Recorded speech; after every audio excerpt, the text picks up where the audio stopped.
What's up, faggots? Yeah, that intro still needs work. So a few months ago, one of my friends told me that I should do a how I make videos video. So now I'm doing that, like 5 months later. A lot of people might not actually know this, but anytime between uploads, there's a 95% chance I'm actually editing the next video. I'm not just taking breaks, except for this past month. Bad example. I'll put timestamps in the description if you just want to go to a certain part. Fuck yeah, let's get into it. So the first thing I do is I have to come up with a topic for a video, because otherwise it wouldn't really work. So I have like 24 video ideas written down, and I just go through them and find one that I think will work the best. If you watched the actual video that I'm going to be working on later on, you'll know that I'm actually changing up my content, and pretty much all of these video ideas are not cancelled because I don't know if I'll ever actually want to make one of them, but they are postponed for the foreseeable future.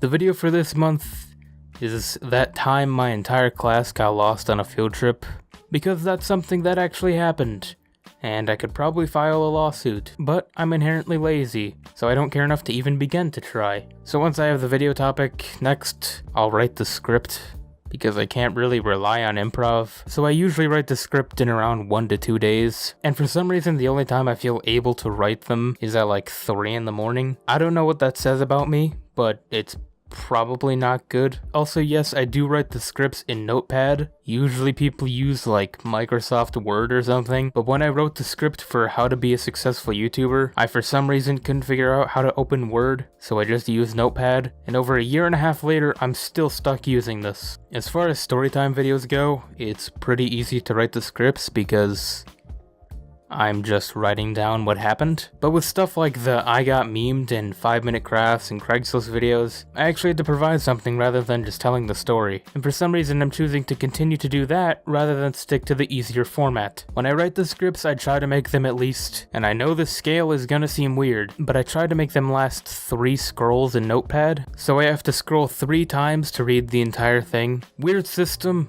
I know, but there's no fixing it now. For recording audio, I use Audacity. It's free, and if you haven't heard about it by now, I'll be pretty surprised. Pretty much every YouTuber uses Audacity. I try to record the audio for at least 25 to 30 minutes, because I know I'm going to be cutting out a lot of it. Mainly just me pausing in between lines, and I mess up a lot, so I try to make the recording longer so I feel like I'm actually doing a good job. After I'm done recording the audio, I save it as a project without editing it at all, just so I have a failsafe in case I mess something up or it gets corrupted. After that, I use the noise reduction effect to make it get rid of any background noise that might have ended up in the audio. Then I save that as a project, then export the audio. Once the audio is exported, I use this program called Levelator. If you've seen the Odd Ones Out's video on how he edits videos, you'll probably know what this is. Basically, it takes your audio and makes all the wavelengths the same height.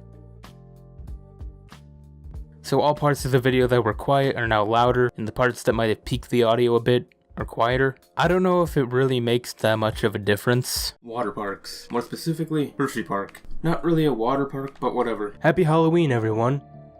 Unless you're not watching this on Halloween. But I've gotten used to doing it, so there's really no changing it now. And now it's finally time to actually start editing. I use Adobe Premiere Pro CC 2015 to edit. I don't know if I need it to be that specific, but whatever. I import the audio and edit it down so that it's actually tolerable to listen to. This is probably the most difficult part for me, because I can only listen to my voice so much before wanting to put a bullet in my head. I try to have the audio get to at least 6 minutes, because otherwise I feel like it's too short. Also, something I've been doing for the past few videos is I'll overlay the audio 1 frame so that it kind of flows better, because while all of us were freaking out and thinking that our lives are over, they remained relatively calm. Because while all of us were freaking out and thinking that our lives are over, they remained relatively calm. Again, I'm not sure if it makes that much of a difference, but I like it, so why not? Once the audio is fully cut and finished, I import my background. I've been using this background for like a year now. No clue who made this, but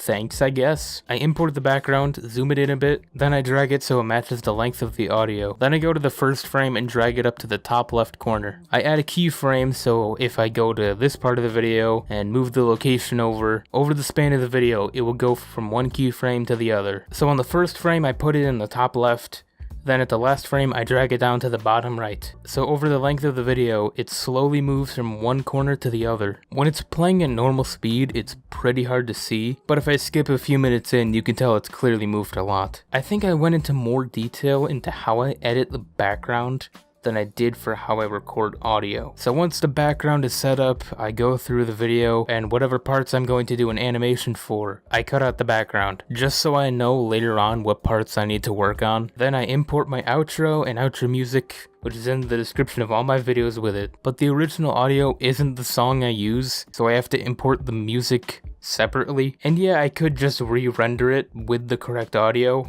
but I'm just extra. I don't know. Once all that's done, I import the background music. The song I've used in all my videos for the past 7 months, except the last one, is called Anders Bothen Wasted Education. I think that's how you pronounce it. Something weird about this song is that for the last like 30 seconds, it's just silence. Like the music just stops. So I cut the audio to right before it cuts, and I put it in the project. Then I turned the audio gain down to -27. So it's still audible, but not blaring over the audio. Intro and the title of the video. Today I'm going to be talking about the time and the title of the video. Today I'm going to be talking about the time my entire 4th grade. And since the song is kind of short, I usually have to duplicate it to match the length of the audio. For the end of the video, I have to mix the background music and the outro music. So the outro music kind of builds up towards the end, and when the video ends, it gets louder. So I have this part, which is the build up, kind of lowered down a bit. Then at the end, I put another constant gain between them, so that it picks up really quick and flows really well. And it isn't just quiet 1 second, then blaring the next.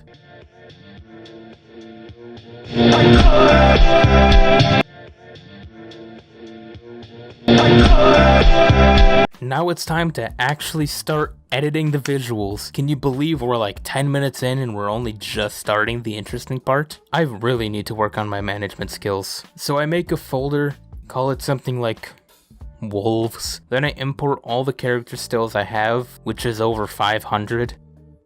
Yeah, Zach did not hold back on this design. So once I get to a point where I want the character still to change, I cut out one frame at the end and click uniform scale, so it creates this monstrosity. Then I change the scale width to match the original scale and change the scale height to make it much taller. So when I play it, it kind of has a bounce. It just looks better than having them change without the bounce. Once I get to a part where I want to animate something, which is actually in the beginning for this video, that rarely happens, I import the pictures I want to use and animate them using the keyframes. So if I want the sleeping wolf to jump up, I move the position to make it do pretty much that.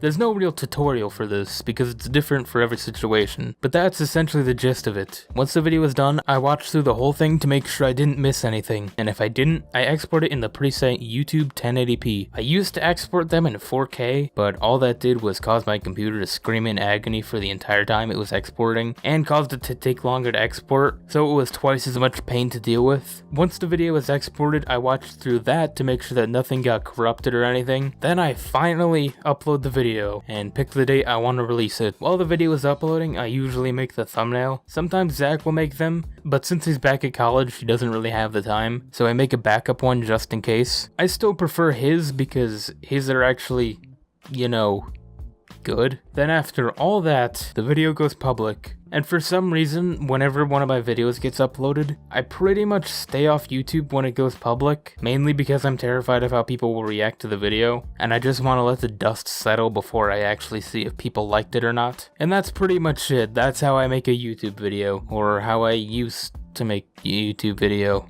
since I'm not doing this type of content anymore. But I hope you guys enjoyed. Maybe in like a year or something I'll make a follow-up video if anything has changed that much. But I've been doing this routine for pretty much all of 2018, so I don't know if any part of it will drastically change. But who knows. Okay, bye.